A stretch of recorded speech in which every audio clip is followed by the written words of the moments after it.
협상을 진행하고 싶었지만 다른 국가가 협의를 해야 되니까 속도를 못 내고 있었어요. 그래서 이제 PFLP는 그러면 협상의 주도권을 누가 있는지 보여주겠다. 그래서 기자들을 모아놓습니다. 그리고 보는 앞에서 비행기 세 대를 동시에 폭파를 합니다. 와, 자기들이 납치한 비행기를. 진짜 심리적으로 엄청난 압박이 될 것 같아요. 그렇죠. 심리적으로 얼마나 압박이 되겠습니까? 그래서 가장 즉각적인 반응을 보인 나라가 있어요. 영국입니다. 영국은 폭파 다음 날인 9월 13일에 영국 BBC를 통해서 영국 인질에 대한 대가로 니네들이 원하는 그 칼레들을 설방할 거라고 무려 아랍어로 발표를 합니다. 와, 아랍어로? 네, 놀란 거죠. 아시마드 씨, 근데 요르단에서 굳이 이렇게 저지른 이유가 뭐가 있을까요? 일단은 전쟁 때문에 요르단으로 온 난민들이 많았고, 네, 그래서 그 요르단 인구 중에서 거의 그때 60% 이상 팔레스타인 사람. 60%요? 네. 진짜 많았네요. 와. 그냥 뭐 팔레스타인들이 대부분이네요. 그러면 요르단은. 그렇죠. 사실은요, 아랍 국가들 중에서도 팔레스타인과 요르단이 굉장히 친했어요. 그러니까 동질감을 가지고 있었고, 그런데 또 안을 깊숙이 들여다보면 요르단 같은 경우에는 예루살렘 이 지역을 항상 자신의 땅이라고 생각했는데 그걸 차지해야겠다는 항상 그 꿈을 가지고 있었고, 팔레스타인은 요르단에서 거의 국민의 60%를 차지하다 보니까 이게 우리나라도 될 수 있겠다라는 생각을 하게 되는 겁니다. 그러면서 국왕을 계속적으로 위협하거든요. 네? 누가요? 팔레스타인 사람들이. 네. 그리고 국왕 암살까지 시도합니다. 네, 무려 3번을 암살을 시도를 할 정도예요. 근데 왜 팔레스타인 편을 들어요? 요르단 입장에서는 참은 거죠. 그러니까 요르단이 참았어요. 어차피 이스라엘 안 좋아하니까. 그러니까 이스라엘 더 큰 악이구나라고 생각했던 그렇지, 거구나. 그렇지, 이렇게. 그러니까 팔레스타인 무장 단체들은 목표를 세우고 지체 없이 요르단 국왕을 암살할 계획을 세우는데요. 그 결정적인 마지막 암살 계획이 비행기 납치를 벌이기 전 5일 전입니다. 9월 1일에 국왕의 차량 행렬에다가 총질을 하죠. 야, 와. 참 진짜. 네.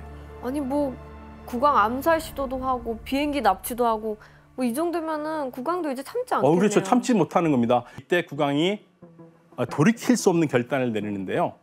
바로 피에로를 대상으로 계엄령을 선포한 겁니다.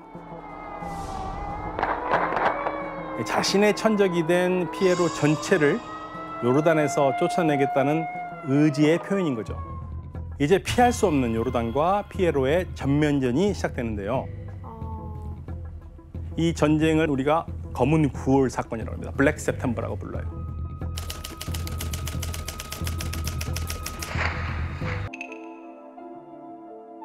그런데 피에로와 요르단의 전투가 심각하면 심각할수록 이게 단순하게 그냥 내전이 아니라 주변 국가들이 다 들썩들썩합니다.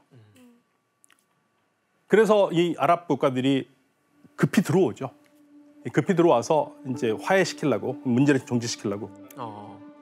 결국에는 전쟁은 끝나는데 피에로는 더 이상 요르단에 있을 수 없다. 그래서 레바논으로 가게 됩니다.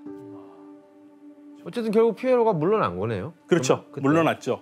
이제 검은 9월 사건이라고 그러는데 보통 블랙 세프템버라고 그러는데요. 피에로가 암만에서 쫓겨나는 치욕적인 결과를 맞게 되고요. 가만히 있지 않을 거 아니에요. 복수할 것 같아. 그렇죠. 가만히 있지 않겠죠. 왜냐하면 그러니까 이스라엘한테 당했으면 차라리 그렇죠? 같은 아랍민 네, 같은 아랍이고 같은 목표를 갖고 있다고 생각했는데 어떻게 내가 아랍한테 이렇게 당할 수 있느냐라는 이 분노가 엄청납니다. 네. 그러면서 정확히 약 1년 후인 1971년 11월 달 이집트 수도 카이로의 한 호텔에서 아주 유명한 호텔입니다. 요르단 총리 와스피 아테를 죽입니다.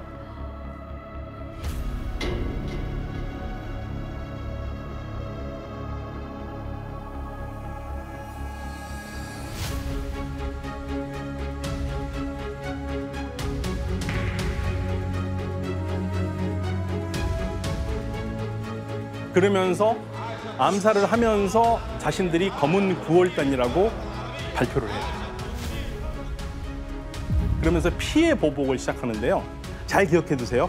검은 9월단. 검은 9월. 네. 그리고 1970년에 요르단에서 항공기를 폭파했던 PFLP도 피에로와 마찬가지로 쫓겨납니다. 요르단에서. 근데 그때 뭐라고 그러냐면 이제는 더 이상 항공기 테러 같은 걸 하지 않겠다고 선언을 했어요. 그런데 1970년 이 항공기 폭파 작전을 주도했던 사람이 와디 하다드라는 사람인데 이 사람은 거기에 동의 못한 거죠. 그러니까 이제 PFLP하고 갈라서요. 그럼 자기가 스스로 조직을 하나 만들어요. PFLP는 그대로 갖다 붙이고 작전단이라고, 작전부대라고. 그러니까 앞으로 계속 항공기 테러를 하겠다는 거죠. 그러한 테러들을.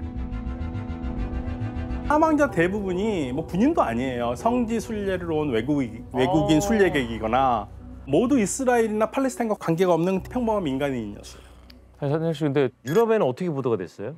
그러니까 어떻게 되냐면 한 사람은 이제 공항 경비대에 향해서 총을 쐈고 한 사람은 승객들이 있는 곳으로 수류탄을 던지고 모두 됐던 걸로 알고 있어요.